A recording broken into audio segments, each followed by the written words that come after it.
افروش جاؤ، اپنی آپی کو بلا کر لاؤ، مجھے کوئی ضروری بات کرنی ہے۔ وہ ناول میں سر دیے بیٹھی تھی کہ اماں کی اونچی آواز اپنے قریب سے سن کر فوراً سے اٹھی۔ وہ سامنے ہی کھڑی اسے غصے سے دیکھ رہی تھی۔ میں نے تمہیں کتنی دفعہ منع کیا ہے، یوں ہر وقت ان میں گم مت رہا کرو، تھوڑا کچن میں میری مدد ہی کروا دیا کرو، اتنی بڑی ہو گئی ہو، مجال ہے جو چائے کے علاوہ کچھ بنانا آتا ہو، دوسرے گھر جا کر تم مجھے شرمندہ کرواؤ گی۔ وہ اسے ہمیشہ کی طرح لیکچر دینا نہیں بھولی تھی۔ اماں آپ تو آپی کو بلا رہی تھی نا، میں بلا کر لاتی ہوں، آپ آرام سے بیٹھیے۔ وہ فوراً سے ان سے اپنی جان چھڑواتی اپنی آپی کے کمرے کی طرف بھاگی، لاپرواہی سے اچھلتی کودتی سیڑھیاں چڑھتی۔ وہ کہیں سے بھی ایک 16 سال کی لڑکی نہیں لگ رہی تھی، اس کی حرکتیں ایسی تھی جیسے کوئی وہ چھوٹی سی بچی ہو۔ نورین بیگم اس کی اسی حرکتوں کی وجہ سے ہر وقت پریشان رہتی تھی، لیکن سب گھر والے انہیں یہ کہہ کر تسلی دے دیتے کہ وہ ابھی چھوٹی ہے، وقت گزرنے کے ساتھ ساتھ خود ہی ٹھیک ہو جائے گی۔ لیکن وہ ماں تھی، ان کی پریشانی جائز تھی۔ تیزی سے سیڑھیاں چڑھتے ہوئے وہ سامنے سے آتے حیدر کو نہ دیکھ پائی اور نتیجن ان دونوں کی زوردار ٹکر ہوئی۔ اگر وہ اسے بر وقت نہ پکڑ لیتا تو یقیناً اس نے نیچے گر جانا تھا۔ لڑکی، تم کیا ہر وقت ادھر ادھر کودتی رہتی ہو، انسانوں کی طرح چلا کرو۔ غصے سے ایک نگاہ اس پر ڈالتا وہ بے نیازی سے سیڑھیاں اترتے چلا گیا۔ جب دیکھو غصہ ان کی ناک پر ہی دھرا رہتا ہے، بندہ کبھی تھوڑے نرم لہجے میں بات کر لیتا ہے، لیکن نہیں، یہ تو ان کی شان کے خلاف ہے۔ ان کی پشت دیکھ کر وہ بڑبڑاتے ہوئے آپی کے کمرے کی طرف بڑھ گئی۔ دروازہ کھول کر وہ اندر داخل ہوئی تو وہ گرم چادر پہنے کھڑکی کے سامنے کھڑی نہ جانے کیا تلاش کر رہی تھی۔ آپی، آپ کو اماں بلا رہی ہیں۔ ٹھیک ہے تم جاؤ، میں آتی ہوں۔ نہ محسوس انداز میں اپنی آنکھوں کی نمی صاف کرتے وہ نیچے کی طرف بڑھ گئی۔ سردیوں کے دن اسے ہمیشہ ہی اداس کرتے تھے، یہ مہینہ اسے اپنے بابا کی یاد دلاتا تھا۔ اسے آج بھی وہ ظالم دن اچھے سے یاد تھا جب اس کے بابا کی موت ہوئی تھی۔ اس وقت وہ 14 سال کی تھی، وہ بھی سردیوں کے دن تھے۔ افروش اس وقت 5 سال کی تھی۔ وہ دونوں ضد کر کے اپنے بابا کے ساتھ باہر گھومنے گئی تھی اور ان دونوں کو سائڈ پر کھڑا کر کے افروش کی فرمائش پر آئس کریم لینے گئے تھے، لیکن روڈ کراس کرتے ہوئے ایک تیز رفتار ٹرک نے ان کی جان لے لی تھی۔ یہ منظر ان دونوں بہنوں نے اپنی آنکھوں سے دیکھا تھا۔ افروش تو خیر چھوٹی تھی، اس لیے کچھ سالوں بعد ہی سب کچھ بھول بھال گئی، لیکن اس کے دماغ میں یہ واقعہ ہمیشہ کی طرح چمک کر رہ گیا۔ اسے آج بھی اپنے بابا کا خون میں ڈوبا جسم یاد تھا۔ جوان جہان بیٹے کی اچانک موت پر آغا جی بھی ٹوٹ کر رہ گئے تھے، لیکن جب ان کی نظر اپنی معصوم پوتیوں پر پڑی تو انہیں دوبارہ ہمت کرنی پڑی۔ اس کے بعد وہ ان کے باپ بن گئے۔ وہ دونوں بہنیں ان کی بہت ہی لاڈلی تھیں، لیکن چھوٹا ہونے کی وجہ سے افروش ان کے زیادہ قریب تھی۔ گھر میں کوئی اس کی بات نہیں سنتا تو وہ سیدھا آغا جی کے پاس شکایت لے کر جاتی۔ اسے بگاڑنے میں سب سے زیادہ ہاتھ آغا جی کا ہی تھا۔ وہ اس شاندار حویلی کے سربراہ تھے، کسی کی مجال نہیں ہوتی تھی کہ ان کی بات پر کوئی اعتراض کرے۔ ایک افروش ہی تھی جسے یہ حق حاصل تھا۔ آغا جی کی ایک ہی بیٹی روزینہ اور بیٹا عارفین تھا۔ انہوں نے کبھی بھی اپنی دونوں اولادوں میں کوئی فرق نہیں کیا تھا۔ عارفین کی شادی انہوں نے اپنی بھتیجی نورین سے کروائی تھی، جبکہ روزینہ بیگم کو انہوں نے اپنے دوست کے بیٹے ارسلان شاہ کے ساتھ رخصت کیا۔ یہ دونوں جوڑے ہنسی خوشی اپنی زندگی گزار رہے تھے۔ جہاں عارفین کے ہاں ایک بیٹی کی پیدائش ہوئی تو وہیں پر روزینہ کو اللہ نے ایک بیٹا عطا کیا۔ ایمان اور حیدر دونوں ہی ہم عمر تھے، ان دونوں میں کافی دوستی بھی تھی۔ روزینہ بیگم جب بھی حویلی جاتی تو حیدر کا زیادہ وقت ایمان کے ساتھ ہی گزرتا تھا۔ زندگی بہت ہی خوبصورت گزر رہی تھی، لیکن پھر اچانک ایک حادثے نے ان کی زندگی ہی بدل دی۔ ارسلان شاہ کسی کام سے شہر جا رہے تھے کہ اچانک ان کی گاڑی کو خطرناک حادثہ پیش آ گیا۔ موقع پر ہی ان کی وفات ہو گئی تھی۔ روزینہ بیگم سے یہ صدمہ برداشت کرنا کوئی آسان کام نہیں تھا، اور پھر اپنے باپ کی خواہش پر وہ اپنے بیٹے کے ساتھ واپس حویلی آ گئی تھی۔ آغا جی نے ان کے لیے الگ سے ایک پورشن بنوایا تھا جہاں وہ حیدر کے ساتھ رہتی تھی۔ وقت تیزی سے گزر رہا تھا، دن بدن ایمان اور حیدر کی دوستی مضبوط ہوتی جا رہی تھی۔ وہ دونوں اسکول بھی ایک ساتھ ہی جاتے تھے۔ ایمان کی پیدائش کے 8 سال بعد نورین بیگم ایک دفعہ پھر سے امید سے ہوئیں۔ تو चारों तरफ खुशियां फैल गईं। अफरोज की पैदाइश पर सबसे ज्यादा खुश ईमान हुई थी। उसकी सालों पुरानी ख्वाहिश पूरी हो गई थी। उसका नाम भी उसी ने रखा था। वो छोटी सी गुड़िया उन सबकी जिंदगी में रौनक बनकर आई थी। स्कूल से आने के बाद हैदर और ईमान का सारा वक्त उसी के साथ गुजरता था। वक्त तेजी से गुजर रहा था। सर्दियों के दिन थे। अफरोज की जिद करने पर आरिफीन साहब उन दोनों को बाहर लेकर गए थे। हैदर बीमार था, इस वजह से वो घर पर ही था। किसी ने नहीं सोचा था कि वापसी पर उनकी लाश आएगी। अफरोज को ईमान के हवाले करके वो रोड क्रॉस करके आइसक्रीम लेने गए थे। आइसक्रीम लेकर वो मुड़े। उनका सारा ध्यान अपनी बेटियों पर था। लम्हों का खेल था। जरा सी गफलत की वजह से वो मौत के मुंह में पहुंच गए थे। तेज रफ्तार ट्रक ने उन्हें बेदर्दी से कुचल दिया था। ईमान अपने बाबा की ये हालत देखकर सख्ते में चली गई थी। इस वाकये ने उसके दिमाग में काफी गहरा असर किया था। आरफीन साहब की लाश घर पर पहुंची तो चारों तरफ मातम मच गया। नौरीन बेगम तो बिल्कुल ही खामोश होकर रह गई थी। रोजीना बेगम ने अफरोज को देखकर मुंह फेर लिया। उनका कहना था कि सब कुछ इसी की वजह से हुआ है। इसकी वजह से उनका भाई मरा है। वो मासूम सी बच्ची टुकर टुकर उनका चेहरा देख रही थी, जो उससे नफरत की दावेदार थी। आगा जी ने उस मुश्किल वक्त में बहुत मुश्किलों से सबको संभाला था। नूरीन बेगम सारा सारा दिन कमरे में बंद खामोश रहती थी। हैदर का सारा ध्यान ईमान की तरफ होता था। इस सब में एक अफरोज थी जो नजर अंदाज हो रही थी। ऐसे मुश्किल वक्त में आगा जी ने उसे अपने आगोश में ले लिया था। उसके बाद से वो हर वक्त उन्हीं के साथ पाई जाती थी। वो उनके बेटे की बहुत लाडली थी। इस वजह से वो उन्हें कुछ ज्यादा ही अजीज थी। वक्त गुजरने के साथ साथ सब कुछ मामूल पर आता गया, लेकिन रोजीना बेगम की नफरत अफरोज के लिए दिन ब दिन बढ़ती जा रही थी। उस मासूम लड़की को तो ये भी नहीं मालूम था कि उसका जुर्म क्या है। उसने उनके पोर्शन में जाना भी छोड़ दिया था। उसका सारा वक्त आगा जी के साथ ही गुजरता था। एक वो ही वाहिद थी जो उनसे अपनी हर बात मनवा लेती थी। वक्त का काम है गुजरना, वो कभी किसी के लिए नहीं रुका। हैदर और ईमान ने अपनी पढ़ाई मुकम्मल कर ली थी। हैदर आजकल जमीनों के कामों के साथ साथ अपना बिजनेस भी शुरू कर रहा था। रोजीना बेगम तो चाहती थी कि ईमान और हैदर की शादी हो जाए, लेकिन उन दोनों का कहना था कि वो बस अच्छे दोस्त हैं। उन दोनों के फैसले का एहतराम करते हुए आगा जी ने भी इस रिश्ते पर ज्यादा जोर नहीं दिया था। वो कभी भी जबरदस्ती के कायल नहीं रहे थे। ईमान के लिए नूरीन बेगम की बहन अपने बेटे का रिश्ता लेकर आई थी। वो सालों से बाहर मुल्क मुकीम थी। फहद काफी सुलझा हुआ लड़का था। सबको ही बहुत पसंद आया था। फिर सब घर वालों की रजामंदी से आगा जी ने ये रिश्ता तय कर दिया था। शादी 1 साल बाद तय होना पाई थी। नूरीन बेगम अपनी बेटी के इतने दूर जाने पर काफी अफसरदा थी। उदास तो अफरोज भी थी, लेकिन वो किसी पर भी ये बात जाहिर नहीं कर रही थी। वो ऐसी ही थी, सारा दिन हंसते मुस्कुराते शरारतें करती रहती थी। सबको लगता था वो काफी लापरवाह सी है, लेकिन वो बहुत ही हसास थी। बस वो दूसरों पर अपने जज्बात जाहिर नहीं करती थी। वो अपनी फुप्पो का रवैया भी बहुत अच्छे से महसूस करती थी, लेकिन फिर भी उन्हें तंग करने से बाज नहीं आती थी। नूरीन बेगम उसे इतना समझाती थी कि अपनी फुप्पो को तंग मत किया करो, वो गुस्से की थोड़ी तेज हैं, उनका रवैया नजर अंदाज कर दिया करो। वो अपनी माँ से पूछना चाहती थी कि उनका रवैया सिर्फ उसी के साथ ही क्यों खराब है, वरना हैदर और ईमान से तो वो बहुत अच्छे से पेश आती थी। इस जैसे बहुत से सवाल थे जो हर वक्त उसके दिमाग में चलते रहते थे, लेकिन उसमें कभी किसी से पूछने की हिम्मत नहीं होती थी। जानती थी कि कोई भी उसे इस बात का जवाब नहीं देगा। सब लोग उसे अभी तक एक छोटी बच्ची समझते थे। ईमान नीचे आई तो वो पहले की तरह अपने नावल में गुम थी। वो उसे एक नजर देखती किचन की तरफ बढ़ गई, जहाँ नूरीन बेगम उसका इंतजार कर रही थी।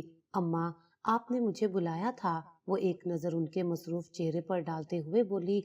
रोजीना बेगम भी पास ही खड़ी उनकी मदद करवा रही थी। हाँ, मैं कह रही थी कि अच्छे से तैयार हो जाना, शाम को तुम्हारे ससुराल वाले आ रहे हैं, और अफरोज को भी समझा देना थोड़ा तमीज में रहे, मेहमानों के सामने उछलती कूदती ना फिरे।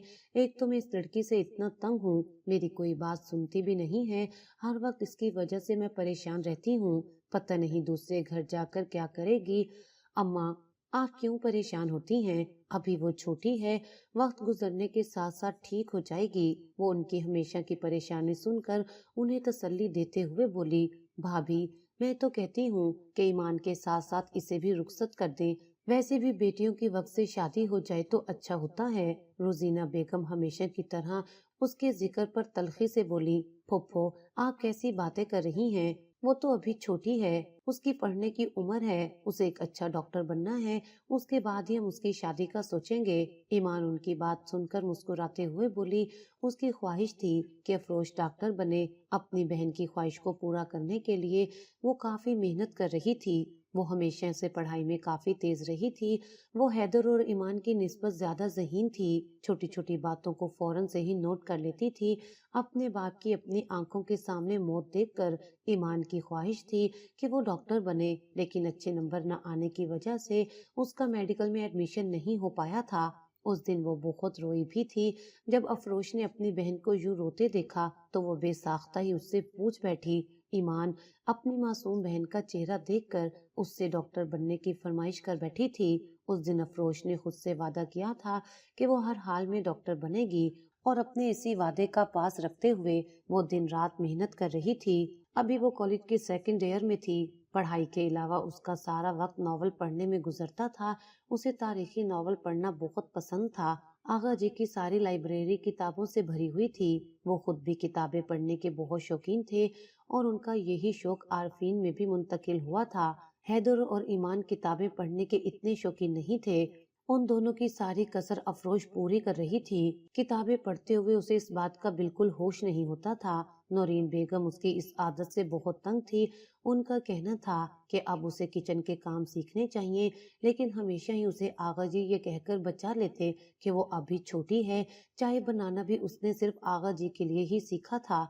उन दोनों दादा पोती को चाय बहुत पसंद थी। सर्दियों के दिनों में इलायची वाली चाय का मजा लेते हुए किताबों पर बहस करना उन दोनों का पसंदीदा मशगला था। अभी भी वो किचन में चाय बनाने आई तो रोजीना बेगम रात के खाने की तैयारी कर रही थी। लड़की, थोड़ा किताबों से हटकर घर के कामों पर भी ध्यान दे दिया करो। जब देखो इधर उधर उछलती रहती हो। थोड़ा तमीज सीखो। अगले घर जाकर तुमने तो हमारी नाक कटवानी है। वो हमेशा की तरह उसे देखते हुए तल्ख लहजे में बोली, फुफ्फो, आप परेशान क्यों होती हैं? बेफिक्र रहे, आपकी नाक नहीं कटेगी। वो अपनी मखसूस अंदाज में गैर संजीदगी से बोलते हुए चाय का पानी चढ़ाने लगी। अफरोज, एक कप मेरे लिए भी चाय बना देना। हैदर किचन में दाखिल होता हुआ बोला तो वो सर हिलाकर पतीली में चाय का पानी बढ़ाने लगी। अपनी माँ की निस्बत हैदर का रवैया उससे काफी अच्छा था। वो उसे बिल्कुल अपनी छोटी बहन की तरह चाहता था। उसका ज्यादातर वक्त घर से बाहर ही गुजरता था। वो निस्बतन काफी संजीदा इंसान था। एक ईमान थी जिसके साथ वो हर बात कर लेता था। अफरोज से उसका रवैया हमेशा संजीदा ही होता था। वो उससे काम के अलावा कोई बात नहीं करता था।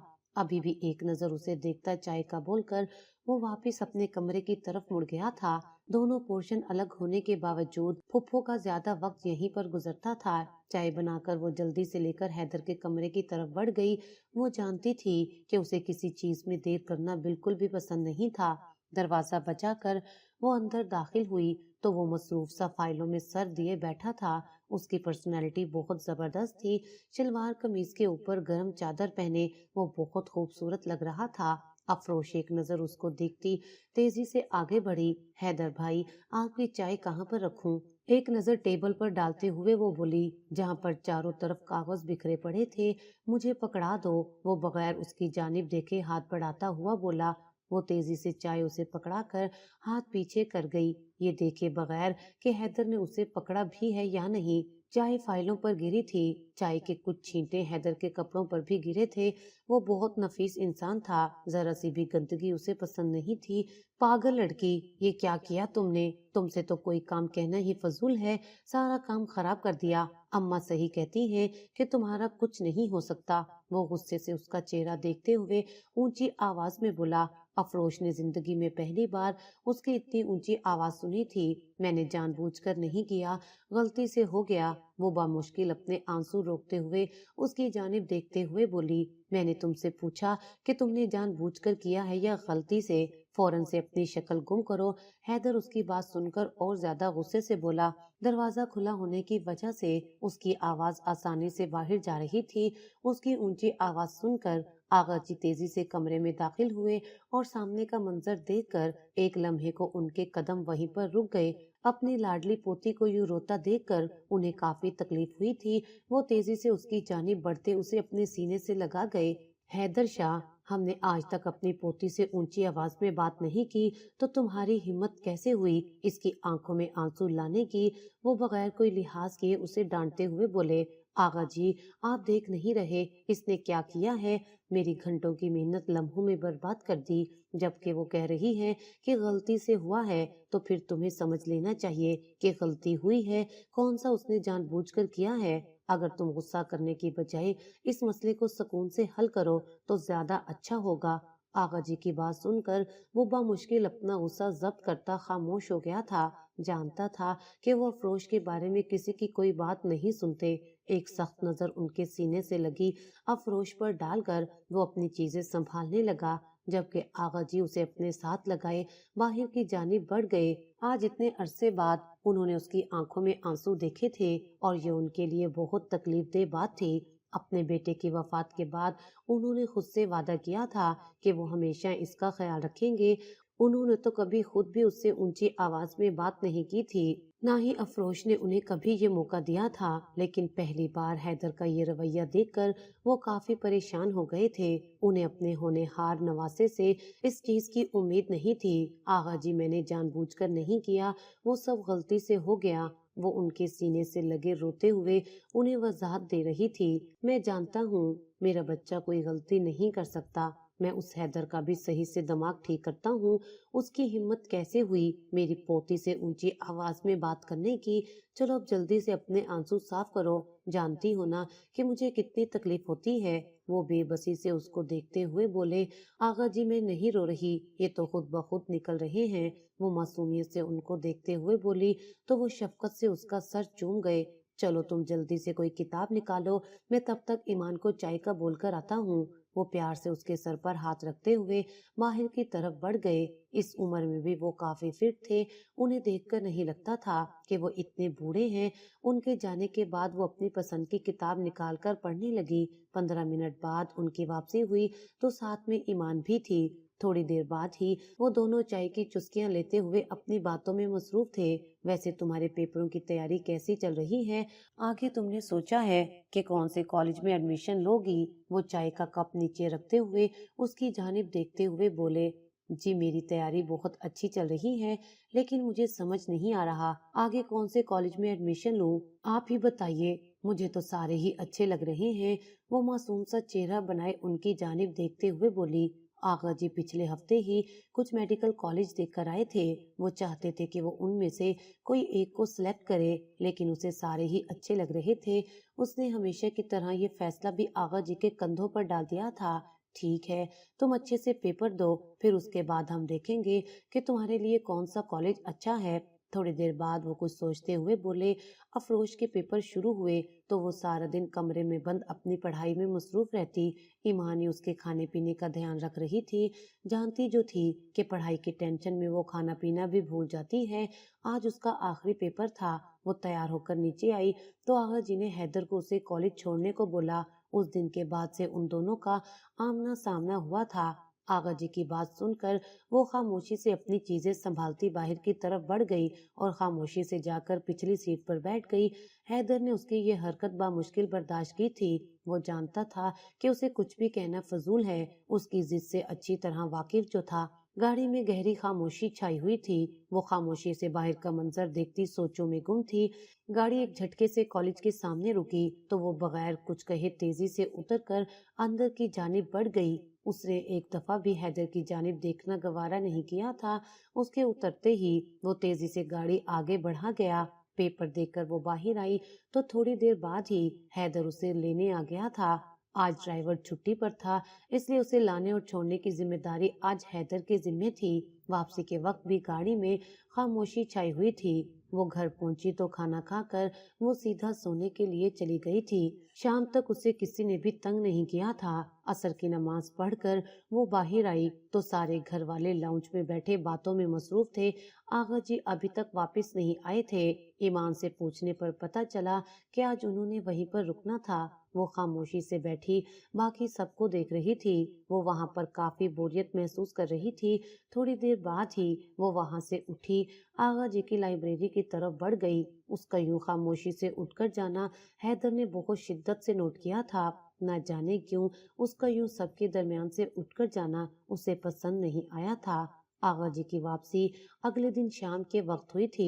पेपरों के बाद ही उसने अपने टेस्ट की तैयारी शुरू कर दी थी। साथ में ईमान की शादी की तैयारियां भी चल रही थी। 2 महीने बाद ही उसकी शादी की तारीख तय हुई थी। रोजीना बेगम तो चाहती थी कि हैदर के लिए भी रिश्ते देखना शुरू करें, लेकिन वो हमेशा की तरह उन्हें मना कर गया। उसका कहना था कि वो अभी शादी नहीं करना चाहता, जबकि आगा जी उसके लिए कुछ और ही सोचे बैठे थे।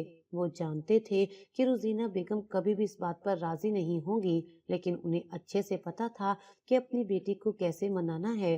अपने टेस्ट के साथ साथ शादी की तैयारियों में मसरूफ होकर वो बिल्कुल घन चक्कर बन गई थी। उसे अपनी खाला पर गुस्सा आ रहा था, जिन्हें यही वक्त मिला था शादी करने को। अगर वो 1 महीना और लेट कर देती तो कौन सी कयामत आ जानी थी। ये उसके ख्यालात थे जिन्हें वो किसी के सामने बोल नहीं सकती थी। शॉपिंग की वजह से उन लोगों के हर दूसरे दिन शहर के चक्कर लग रहे थे, लेकिन अफरोश एक बार भी उन लोगों के साथ नहीं गई थी। आगा जी ने भी सबको उसे तंग करने से सख्ती से मना किया था। टेस्ट देखकर वो फारिग हुई तो उसने सुकून का सांस लिया। वैसे तो उसका टेस्ट बहुत अच्छा हुआ था, लेकिन फिर भी उसे टेंशन थी कि अगर उसका नाम नहीं आया तो वो क्या करेगी। आगा जी उसे समझा समझा कर थक गए थे, लेकिन वो कुछ भी सुनने को तैयार नहीं थी। शादी की बस थोड़ी ही तैयारियां रह गई थी। सुबह ही रोजीना बेगम और ईमान हैदर के साथ शहर जा रहे थे। आगा जी ने अफरोश को भी जबरदस्ती उनके साथ भेजने का फैसला किया था। वो चाहते थे कि वो भी उन लोगों के साथ थोड़ी घुल मिल जाए। उन्होंने जो फैसला किया था उसके लिए बहुत ही जरूरी था। अगले दिन सुबह आगा जी की ख्वाहिश पर वो न चाहते हुए भी शहर के लिए निकल गई थी। हैदर ड्राइविंग सीट पर बैठा संजीदगी से अपने काम में मसरूफ था। रोजीना बेगम उसके साथ ही बैठी ईमान के साथ बातों में मसरूफ थी। थोड़ी थोड़ी देर बाद वो भी उनकी बातों में हिस्सा ले रहा था। उन तीनों को एक साथ बातों में मसरूफ देखकर अफरोश को अपना आप बहुत अनफिट लग रहा था। उसे बहुत ही बोरियत हो रही थी। वो उन सब पर एक नजर डालकर खामोशी से आंखें बंद कर बैठ गई। यूं ही बैठे बैठे न जाने कब उसकी आंख लग गई थी। ईमान के झंझोड़ कर उठाने पर उसकी आंख खुली थी। गाड़ी खूबसूरत से बंगले के सामने खड़ी थी। ये घर आगा जी ने हैदर के लिए खरीदा था। अक्सर वो काम के सिलसिले में शहर रुकता था। हवेली से जब भी कोई शहर जाता तो उसी घर में रुकता था। वो छोटा सा बंगला बहुत ही खूबसूरत था। हवेली के बाद ये घर अफरोश की पसंदीदा जगह थी। सामान अंदर रखकर वो लोग थोड़ी देर बाद ही शॉपिंग के लिए निकल गए थे। वापसी उन लोगों की शाम के वक्त हुई थी। पूरा दिन घूम घूम के अफरोज सबसे ज्यादा थक गई थी। खाना खाने के बाद वो सीधा अपने कमरे में आराम करने चली गई। जैसे जैसे ईमान की शादी के दिन करीब आ रहे थे वो उदास होती जा रही थी। उसकी बहन उसकी छोटी छोटी बातों का ख्याल रखती थी। 2 दिन वहां पर गुजार कर वो लोग वापस हवेली आ गए थे।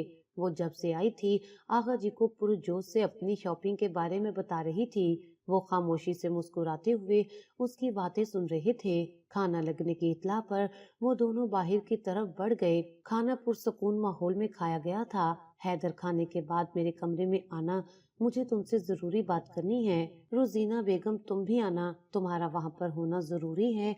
वो एक नजर अपनी बेटी और नवासे पर डालकर वहां से चले गए। खाना खाकर वो रोजीना बेगम को अपने साथ लिए आगा जी के कमरे की तरफ बढ़ा। वो किताब हाथ में पकड़े उन दोनों के आने का इंतजार कर रहे थे। बैठो, मुझे तुम दोनों से जरूरी बात करनी है। अब चूंकि ईमान की शादी हो रही है तो मैं चाहता हूँ कि साथ में हैदर की भी शादी हो जाए। आगा जी, आपने तो मेरे मुंह की बात छीन ली। मैं खुद भी यही चाहती हूँ, लेकिन ये लड़का मेरी बात सुने तो। आगा जी, मैं अभी शादी नहीं करना चाहता। मैं अभी अपना बिजनेस खड़ा करना चाहता हूँ। बिजनेस खड़ा करने के लिए उम्र पड़ी है। मैं तुम्हारा ये बहाना नहीं सुनूंगा। मैंने तुम्हारे लिए लड़की पसंद कर ली है और उम्मीद करता हूँ कि तुम माँ बेटे को इस रिश्ते पर कोई एतराज नहीं होगा। लेकिन लड़की है कौन, ये तो बता दे। रोजीना बेगम अपने बाप की तरफ बेचैनी से देखते हुए बोली, अफरोश, और कौन?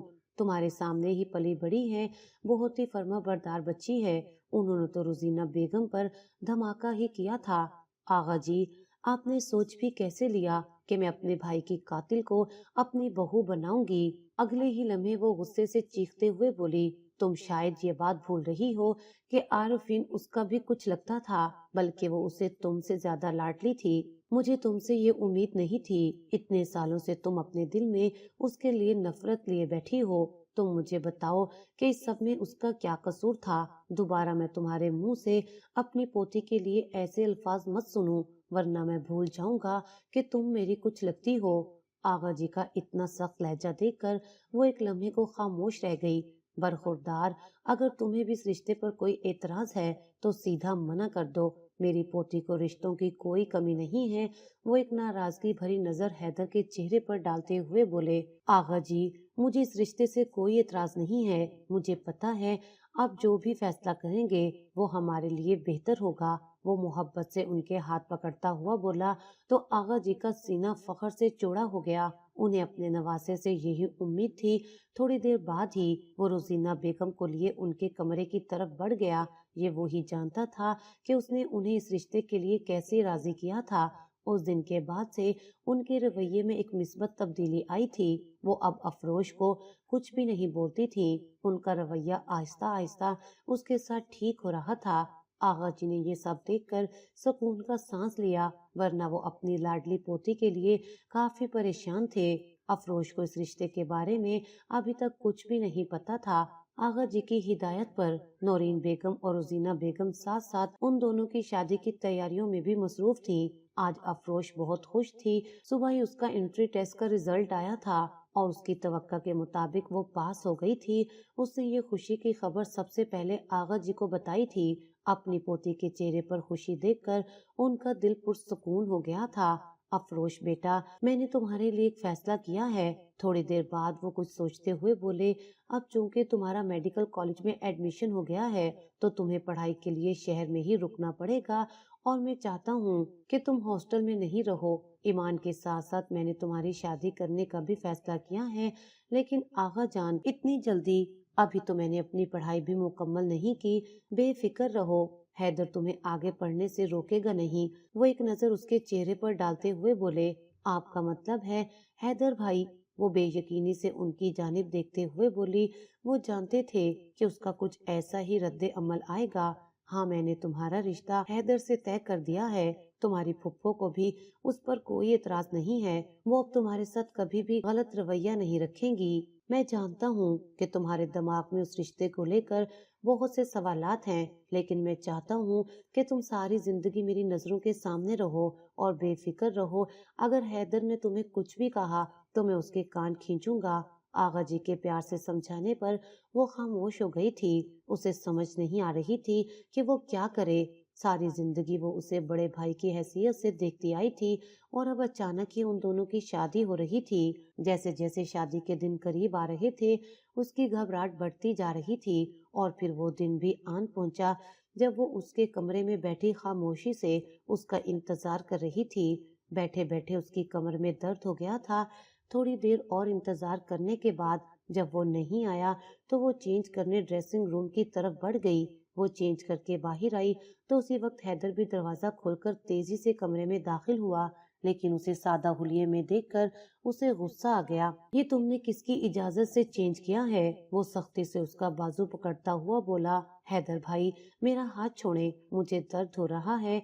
वो बामुश्किल दर्द बर्दाश्त करते हुए बोली, लेकिन अनजाने में वो उसका गुस्सा और बढ़ा गई थी। बेवकूफ लड़की, भाई नहीं हूँ मैं तुम्हारा, क्यों अपना और मेरा रिश्ता खराब करने पर तुली हो? अफरोश रोते हुए उसका ये अंदाज देख रही थी। उसको उसके गुस्से से हमेशा ही डर लगता था। खबरदार, जो तुम्हारे मुंह से एक आवाज भी निकली वरना तुम्हारे लिए अच्छा नहीं होगा। वो उसे सख्ती से कहकर बाहर की तरफ बढ़ गया। اس کے جانے کے بعد وہ خاموشی سے روتے ہوئے بستر کی جانب بڑھ گئی۔ آدھی رات کے وقت حیدر کمرے میں داخل ہوا تو کمرے کی لائٹ ویسے ہی جل رہی تھی، جبکہ افروش بستر کے بیچوں بیچ سوئی ہوئی تھی۔ اس کے چہرے پر آنسوؤں کے صاف نشان تھے۔ اس کی یہ حالت دیکھ کر حیدر کے دل میں کافی تکلیف ہوئی تھی۔ اسے سمجھ نہیں آ رہا تھا کہ وہ کیا کرے۔ اس کے دماغ میں 2 دن پہلے کا منظر گھومنے لگا جب روزینہ بیگم اس کے کمرے میں آئی تھی، لیکن ان کی فرمائش سن کر تو وہ حیران رہ گیا۔ اسے ان سے اس بات کی توقع نہیں تھی۔ وہ جو اتنے دنوں سے سوچ رہا تھا کہ ان کا رویہ افروز سے ٹھیک ہو رہا ہے، تو وہ صرف ایک ڈرامہ تھا۔ افروز کے لیے نفرت ان کے دل میں ابھی بھی ختم نہیں ہوئی تھی۔ پتہ نہیں وہ کیوں اس معصوم کو گنہگار ٹھہرا رہی تھی جس میں اس کا کوئی قصور نہیں تھا۔ حیدر کو ان کی یہ بات بالکل بھی سمجھ نہیں آئی تھی۔ اسے اپنی دماغی کیفیت کی سمجھ نہیں آ رہی تھی۔ وہ چاہ کر بھی اپنا رویہ اس معصوم کے ساتھ سخت نہیں رکھ پایا تھا۔ وہ جانتا تھا کہ وہ تو اس کی اونچی آواز سن کر بھی ڈر جاتی ہے۔ اگلے دن ہی ولیمہ تھا۔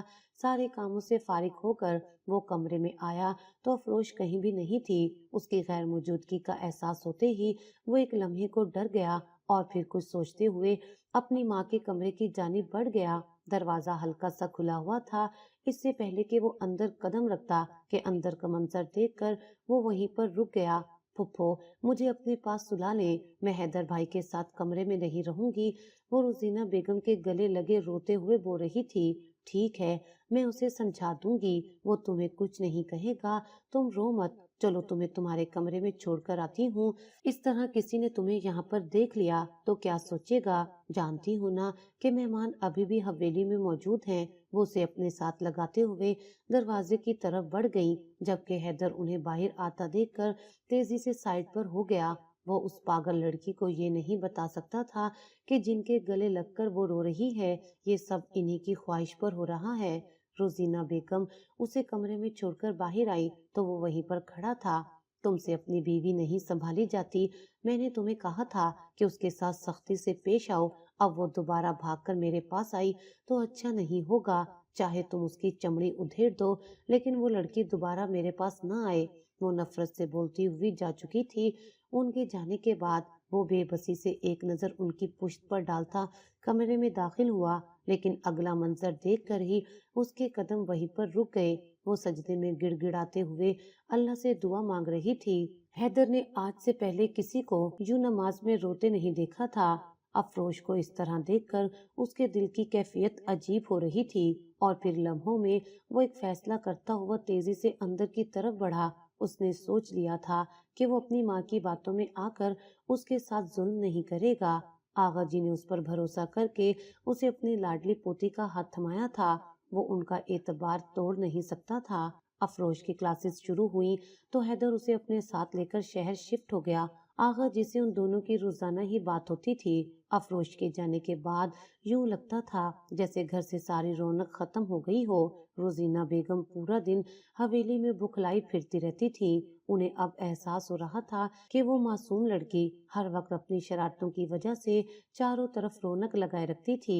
اس کے جانے کے بعد انہیں اپنے رویے کا احساس ہو رہا تھا۔ وہ سارا دن اپنے کمرے میں بند اپنے رویے کے بارے میں سوچتی رہتی تھی۔ وہ تو ان کے لاڈلے بھائی کی سب سے لاڈلی بیٹی تھی۔ اگر ان کے بھائی زندہ ہوتے تو کیا یہ سب برداشت کرتے؟ یہ سوچ آتے ہی وہ بہت بے چین ہو گئی تھی۔ آغا جی کافی دنوں سے ان کی بے چینی نوٹ کر رہے تھے۔ شادی کے 1 مہینے بعد ایمان بھی اپنے شوہر کے ساتھ باہر چلی گئی تھی۔ اگر تمہیں اتنی ہی ان دونوں کی یاد آ رہی ہے تو جا کر مل آؤ۔ آغا جی نے انہیں خاموشی سے لاؤنج میں بیٹھے دیکھا تو بول اٹھے، آغا جی کیا وہ مجھے معاف کر دے گی؟ وہ بے بسی سے ان کی جانب دیکھتے ہوئے بولی، بے فکر رہو، میری پوتی بہت نرم دل ہے، وہ کسی کے لیے بھی اپنے دل میں نفرت نہیں رکھ سکتی۔ تم ایسے ہی اتنے سالوں تک اس کے لیے اپنے دل میں نفرت رکھے بیٹھی تھی، ابھی بھی زیادہ وقت نہیں گزرا، جاؤ اور جا کر اس سے معافی مانگو۔ ٹھیک ہے، میں کل ہی شہر کے لیے نکلتی ہوں، میں اور زیادہ انتظار نہیں کر سکتی۔ آپ حیدر کو مت بتائیے گا کہ میں آ رہی ہوں، بلکہ میں تو کہتی ہوں آپ دونوں بھی چلے، مزہ آئے گا۔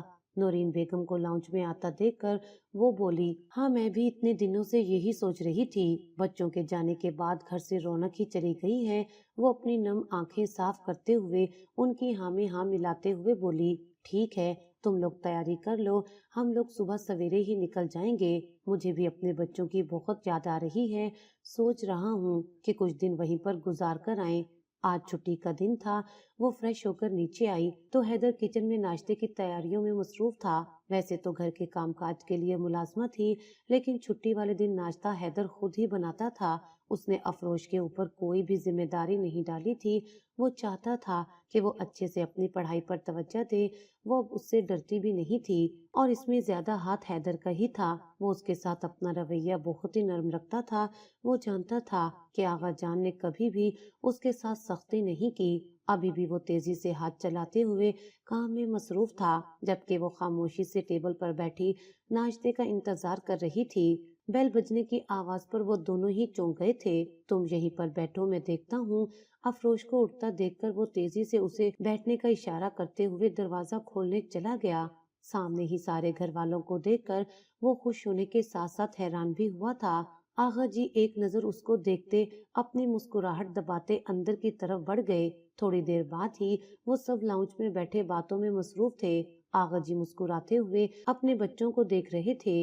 ये मंजर देखना उनकी सालों पुरानी ख्वाहिश थी, जो आज पूरी हुई थी।